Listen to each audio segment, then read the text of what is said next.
Welcome to video lecture 2, part 1 on St. Thomas Aquinas' teaching of the good, the bad, the beautiful, and the ugly. I'm going to start today's class the way I'll do repeatedly for new classes with a review of the topics of discussion from the last class, which consisted of 8. The first one was about an introduction to the way the course will be conducted, a background about me, and about the job or business of the philosopher to pursue wisdom, which consists in knowing the order of things, which for St. Thomas basically consists in knowing the order of perfections in the universe, as consisting basically of part-whole relationships, or more simply the way I put it, as organizations. St. Thomas sees the created universe as being an order of descent of perfections, or of imperfections of likeness to the divine perfection, which consists in perfect possession of existence. He considers so knowing the order of all things was the second topic we discussed. Then we went into the meaning of good considered in general as having the act of existing, or esse. That is, the order of perfection in the universe, it relates to good in as much as good is a way of being perfect. That which is absolutely good in all respects, is absolutely perfect. The notion of good involves, for St. Thomas, being complete, and with respect to composite wholes, it means having all of the parts that are necessarily required for being the kind of organization that one happens to be talking about.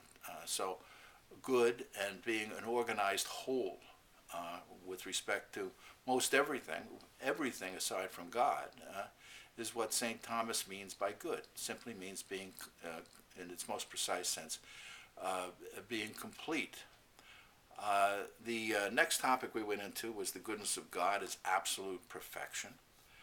Then forms as likenesses of divine perfection, principles of order and hierarchy. The descent from God through this order of perfections is descent through likenesses of form. The forms being the principles of the chief principles of organization within composite wholes. The sixth topic that we discussed were how forms of composite whole precisely consist in being generating principles of order existing in and through the arrangement of parts. We'll go into that more today.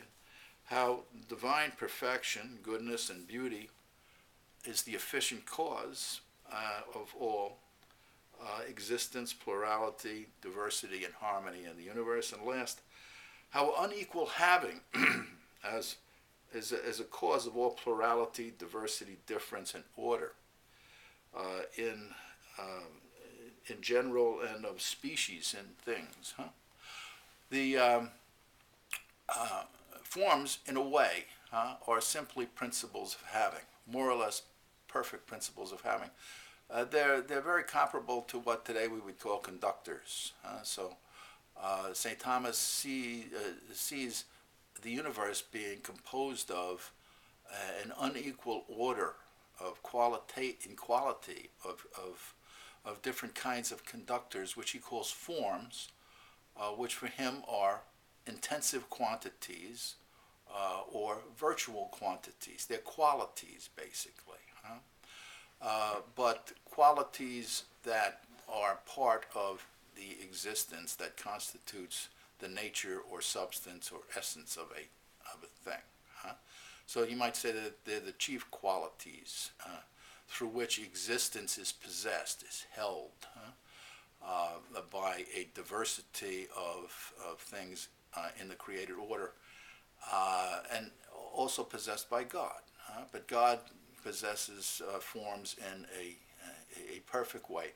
Matter, for St. Thomas, possesses form and distributes form. So the quality of the matter is going to be related to the diversification of species, of genera and species throughout the universe, chiefly in respect to an individual substance and the way a substance is divided into a nature, into a quantified substance and a qualified substance that depends upon its matter. So the differentiation or the diversification of material beings is going to depend on the quality of the matter being able to conduct the activity of the form. One of the most amazing things that I've come across in investigating the teaching of St. Thomas over a number of decades is the extent to which he uses the term perfection. It's probably one of the most used terms throughout his works.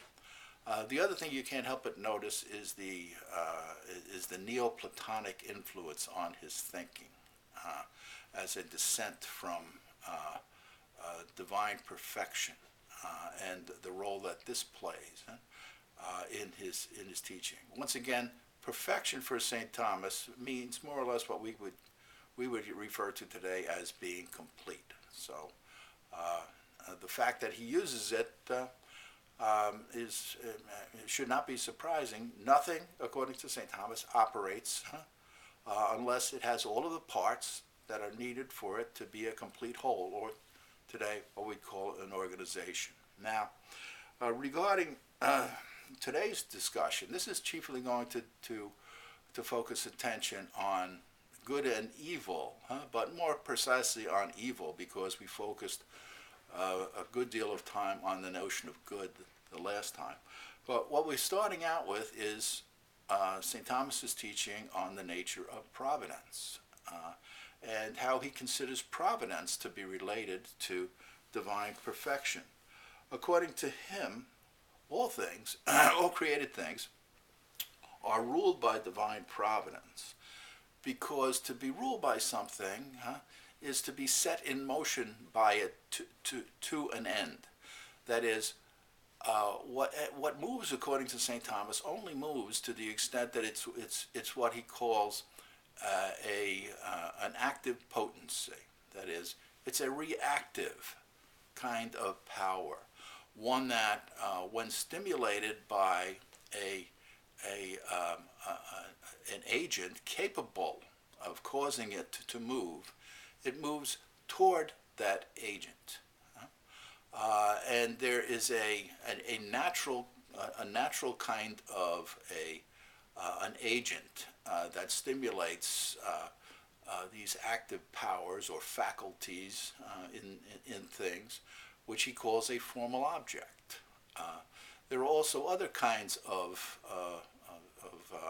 stimuli that can interrupt the inclination that is generated within this active potency. A potency is not simply something that is a capability or something passive. It's that which, when stimulated, generates action because it is being moved by an attracting force, an attracting cause, to union with that cause, like the faculty of seeing or the faculty of hearing, are naturally inclined to maintain themselves in existence through unity with their cause.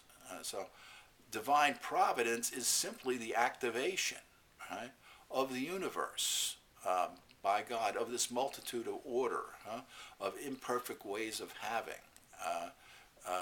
the divine possession of existence, the act of existing, qualitatively different ways of possessing, and God orders that that multitude of more or less perfect ways of having existence toward union with God uh, through inclinations that they have. Each of these composite wholes has.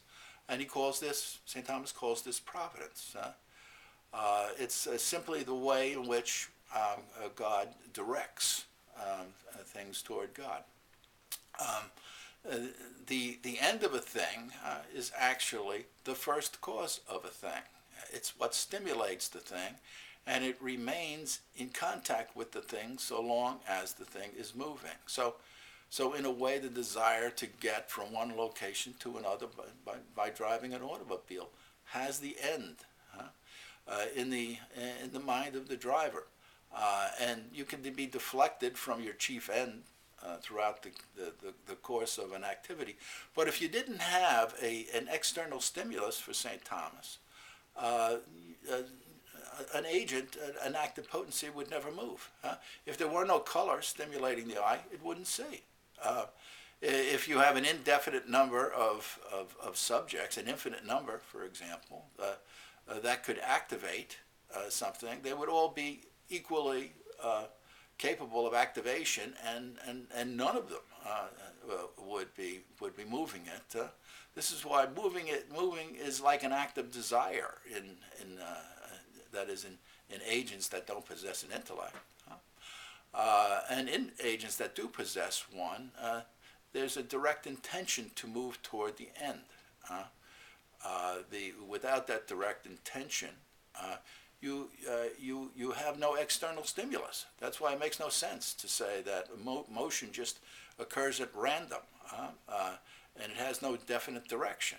There is no movement that we know of that moves without some kind of general direction toward it. The genus of a thing, according to St. Thomas, contains order. So the universe resembles a genus as he sees it. It's not exactly the same as a genus because a genus is the proximate cause or subject of a multitude that is what St. Thomas calls the common matter of something.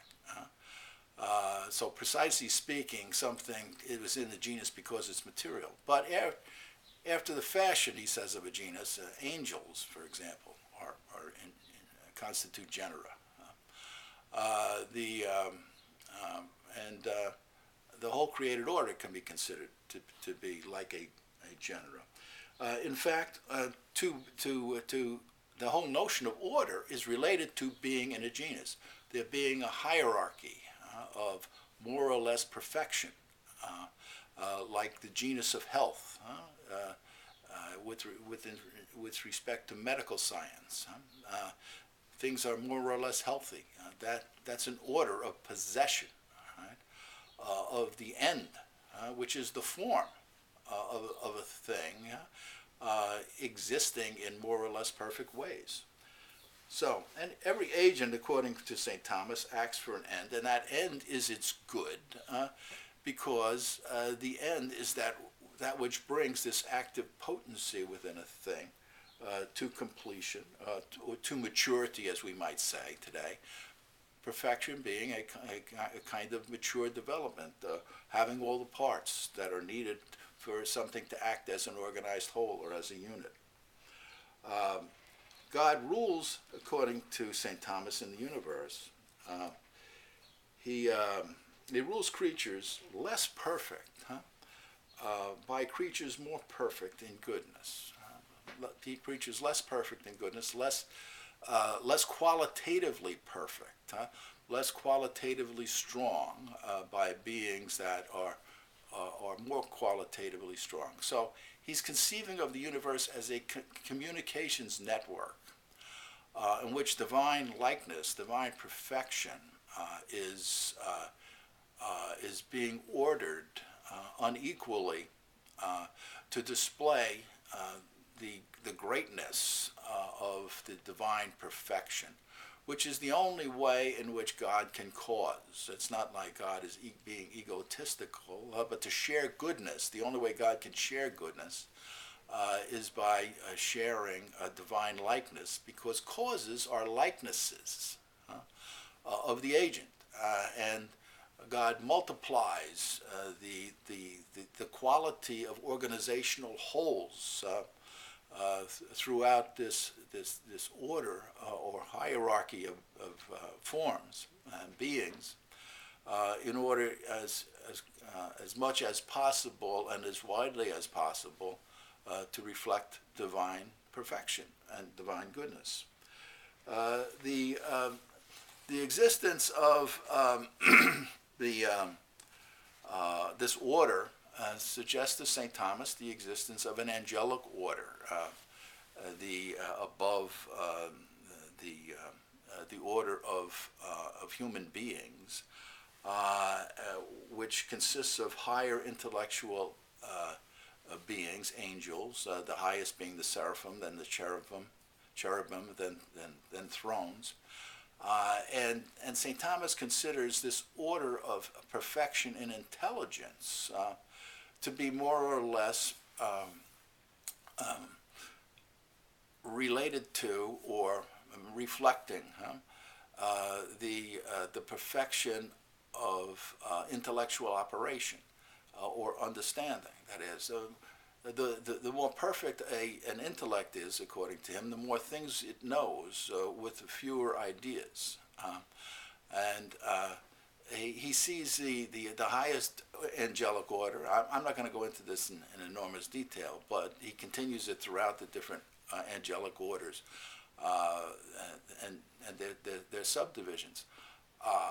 It's based upon the perfection of action, the way things operate in nature, in natural kinds of operations, and in operations generated by things' nature. The fewer number of acts that you need to perform in order widely to influence things, and the less dependent you are on other beings, the more perfect you are as an agent. Well, with respect to understanding, the more things you know with fewer ideas, the better the quality of your intellect. The seraphim, according to St. Thomas, more or less is like an inner part of an inner circle with God, who's like the CEO of the universe. And so this being is privileged, is privy to what today we would call the divine strategic plan. Knows what God is seeking to effect, to cause, the way God is causing it, and the role that being is playing in this order of creation. Because according to St. Thomas, there's a twofold order of goodness in the universe. One, the goodness of the nature of the thing, and the goodness of some things to lead other beings to God. The seraphim understands this best. The cherubim, all of these angelic orders know directly in God. They see the divine essence. But some see better the effects, the extent of creation, and are more directly involved in it. The seraphim helps the cherubim to understand the extent of this. Of God's influence, and so not knowing the strategic plan, they basically know the tactical plan, and they communicate the tactical plan to the thrones, who are involved in executing the plan throughout the created universe. And know their role in this, but they don't know the extent of the effects of the activities and order which God is executing, or as intimately the chief reason why. Right? Now, below this order of angels, St. Thomas conceives of like Aristotle does, beings that are made up of an incorruptible matter, and they're influenced by the angelic order, in their behavior. And we today pay very close attention to environmental changes and conditions and the way that these are influenced by forces within the heavens, and like climate change, the influence of the sun and the moon, and other activities like of comets, of fields of gravitation on the seasons in the earth, for example. Climate change, a very big issue today. St. Thomas is very much aware of this. This is, as Aristotle was with respect to the doctrine of there being a kind of a natural place, that is a natural environment in which different substances tend to exist. Well, the natural environment of human beings is on the earth, and this being physical beings, the movement of planetary bodies, of heavenly activities, has an impact upon what goes on the earth. He maintains that this does not directly influence the human intellect, because the human intellect is immaterial. It does not function totally dependent upon organs of the body, except to get images, chiefly, through which it can abstract ideas and intellectually form conceptions and make judgments and reason. The same thing with respect to the will. The will is not determined by according to St. Thomas, by external material activities or by the influence of planetary bodies. This gets us into the topic of how good and evil are in things. And according to St. Thomas, good and evil are in things in relationship to a chief end desired. The good being the end for our nature and pursued by operation. The good consists in being completely whole, as I've said, according to having all the parts which are proportionate to an organizational whole to perform its organizational operation. Evil he considers to be a privation that exists within the potency, this active potency of an agent, chiefly within the active potency. It's also in the passive potency, to receive, to be receptive. And it's a privation. Now, calling it a privation does not mean it's an absence. It means it's a resistance. The forms of things contain within them a kind of qualitative greatness, an intensive quantity limit of receptivity and resistance to existence. And matter contains within it a receptivity and resistance limit to the reception of organization and the reception of the unity and harmonization of parts. Evil is in a thing, chiefly for St. Thomas, in the potency of a thing, to be receptive to